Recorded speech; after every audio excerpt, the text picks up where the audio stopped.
కత్తులు ఒక వరలో ఇమడవన్న సామెతను సవాల్ చేస్తూ ఇద్దరు చాణక్యులు ఒకటయ్యారు. ఎన్నికల్లో చక్రం తిప్పిన చంద్రబాబు కేంద్రంలో కీలకంగా మారారు. మూడోసారి ప్రధానిగా మోదీ గద్దెనెక్కుతుంటే నాలుగోసారి ముఖ్యమంత్రిగా చంద్రబాబు అధికారం చేపడుతున్నారు. ఇప్పుడు నరేంద్ర మోదీ చంద్రబాబు నాయుడు కాంబినేషన్ ఎలా ఉండబోతుందనేది ఆసక్తికరంగా మారింది. దేశానికి రాష్ట్రానికి వీరి కాంట్రిబ్యూషన్ కీలకంగా మారనుంది. ఇంతకీ ఈ చాణక్యుల ప్రయాణం ఎలా ఉండబోతుంది? Let's focus.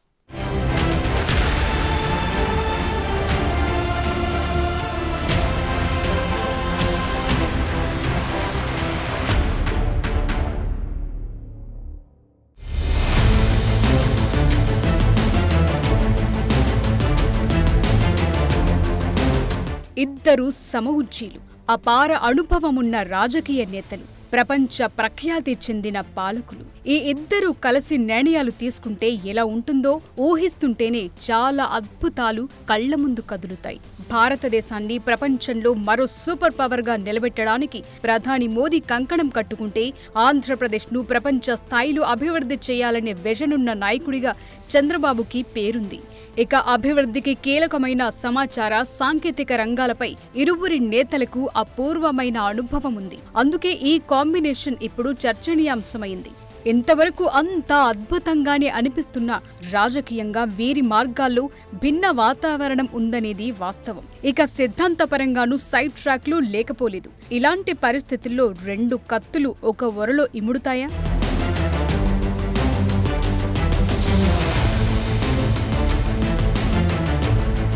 కేంద్రంలో 3 సార్లు కాంగ్రెసేతర ప్రభుత్వాలు తెలుగుదేశం సహకారంతోనే ఏర్పడ్డాయన్నది చారిత్రక వాస్తవం. ఇప్పుడు దాదాపు 2 దశాబ్దాల తరువాత చంద్రబాబు మళ్లీ కేంద్రంలో చక్రం తిప్పే స్థాయిలో ఉన్నారు. చాలా కాలం తరువాత కేంద్ర ప్రభుత్వంలో దక్షిణాది పార్టీకి ఈ అవకాశం రావటం దక్షిణాదిలో అన్ని రాష్ట్రాలకు శుభవార్తే. ముఖ్యంగా కేంద్రంలో ఉత్తరాది రాష్ట్రాలకే ఎక్కువ ప్రాధాన్యత ఉండగా ఇప్పుడు టీడీపీ సాధించిన విజయం మొత్తం దక్షిణ భారతదేశానికి గర్వకారణమనటంలో సందేహం లేదు.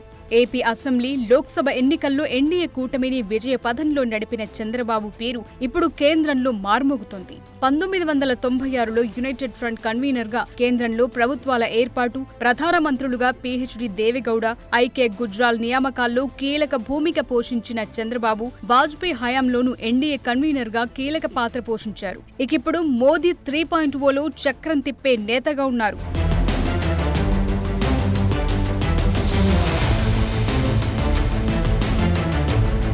ఆంధ్రప్రదేశ్లోని 25 లోక్సభ స్థానాలకు గాను 21 చోట్ల కూటమి విజయం సాధించడం, సొంతంగా టీడీపీ 16 స్థానాలు సాధించి మోదీ గద్దెనెక్కటానికి ప్రధాన సహకారం ఇవ్వటంతో బీజేపీ అగ్రనేతలు చంద్రబాబుకు అధిక ప్రాధాన్యమివ్వక తప్పని పరిస్థితి. ఇక ఎన్నికల ఫలితాల తరువాత ఢిల్లీలో మోదీ నివాసంలో జరిగిన ఎన్డీఏ భాగస్వామ్య పక్షాల సమావేశంలో చంద్రబాబు ప్రత్యేక ఆకర్షణగా నిలిచారు. ఎన్డీఏలో బీజేపీ తరువాత 16 సీట్లతో అతి పెద్ద పార్టీ టీడీపీయే కావటంతో బీజేపీ పెద్దలు కూడా చంద్రబాబుకు సముచిత ప్రాధాన్యం కల్పించాల్సిందే. ఇక సంకీర్ణ రాజకీయాల్లో సుదీర్ఘ అనుభవమున్న చంద్రబాబు ప్రస్తుత రాజకీయ పరిణామాల్లో ఎలాంటి పాత్ర పోషిస్తారనే అంశంపై రాజకీయ విశ్లేషకుల్లో తీవ్రమైన ఆసక్తి నెలకొంది. కొత్త ప్రభుత్వంలో టీడీపీ నేతలకొచ్చే పోర్ట్ఫోలియోల మాట అటుంచితే చంద్రబాబు చూపించే రాజకీయ చాణక్యంపై మరింత ఆసక్తి పెరిగింది.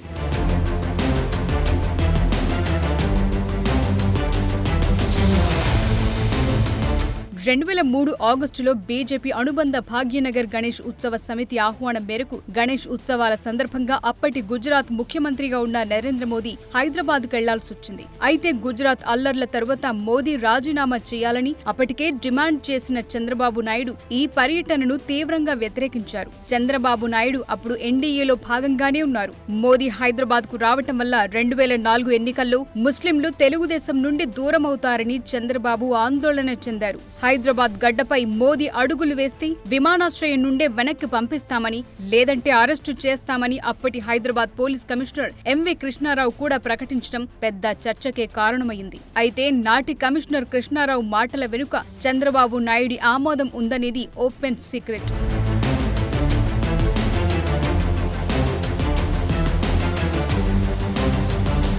ఇలాంటి అల్లకల్లోల వాతావరణం నుండి 2014 ఎన్నికలకు ముందు ఇద్దరూ మళ్లీ స్నేహితులయ్యారు. ఆ సంవత్సరం రెండుగా విడిపోయిన ఆంధ్రప్రదేశ్ రాష్ట్రంలో జరిగిన ఎన్నికల్లో విజయం సాధించారు. మళ్లీ 4 సంవత్సరాల తరువాత ఆంధ్రప్రదేశ్కు ప్రత్యేక హోదా ఇవ్వటానికి కేంద్రంలో మోదీ ప్రభుత్వం నిరాకరించడంతో దాన్ని సాకుగా చూపుతూ చంద్రబాబు ఎన్డీఏ నుండి బయటకొచ్చారు. అయితే ఇక్కడ అసలు కారణమేంటంటే మోదీ 2.0 సాధ్యం కాదనే లెక్కలు చంద్రబాబు ఉన్నారని నాడు విశ్లేషకులు భావించారు. ఇక ఆ సందర్భంలో మోదీని విమర్శిస్తూ భారతదేశమంతటా విస్తృతంగా ప్రచారం చేశారు చంద్రబాబు. బీజేపీకి వ్యతిరేకంగా బాబు చేసిన ఈ ప్రచారానికి కాంగ్రెస్ నుండి కూడా మద్దతొచ్చింది. మోదీని టెర్రరిస్ట్ అని పేర్కొన్న చంద్రబాబు మోదీ ప్రధానిగా ఉండేందుకు అనర్హుడంటూ సంచలన వ్యాఖ్యలు కూడా చేశారు.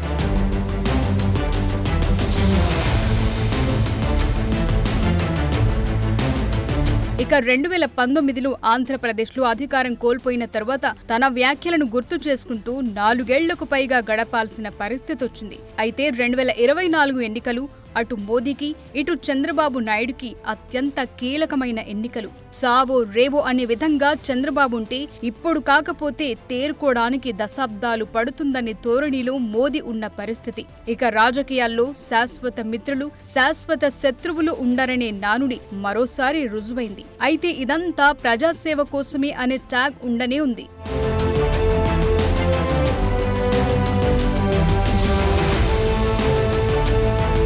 అయితే ఆంధ్రప్రదేశ్ ఎన్నికల ప్రచారంలో పాత ప్రభావాలు స్పష్టంగానే కనిపించాయి. ఏపీలో కూటమి బాస్ ఎవరో చూపించటానికి బీజేపీ ఎటువంటి ప్రయత్నం చేయలేదు. పబ్లిసిటీ పోస్టర్లలో మోదీ, జేపీ నడ్డా కూడా చంద్రబాబు కంటే పెద్దగా కనిపించారు. చంద్రబాబు ముఖం చిన్న సైజులో పవన్ కళ్యాణ్ ఆంధ్ర బీజేపీ చీఫ్ పురంధేశ్వరితో కలిసి ఉంది. వీరిద్దరూ రాజకీయాల్లో చాలా సంవత్సరాలు జూనియర్లు. టీడీపీ అధినేత కంటే అనుభవం ఉన్నవారు కాదు. కానీ అది బీజేపీ వ్యూహం. ఎన్డీఏ కంటే బీజేపీ పరపతి పెరగాల్సిన తరుణం.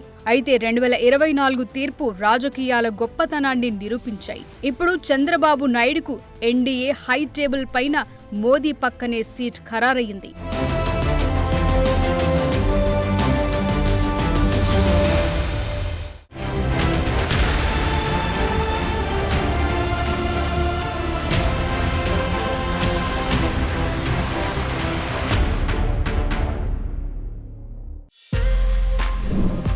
For more videos like this, subscribe Big TV channel.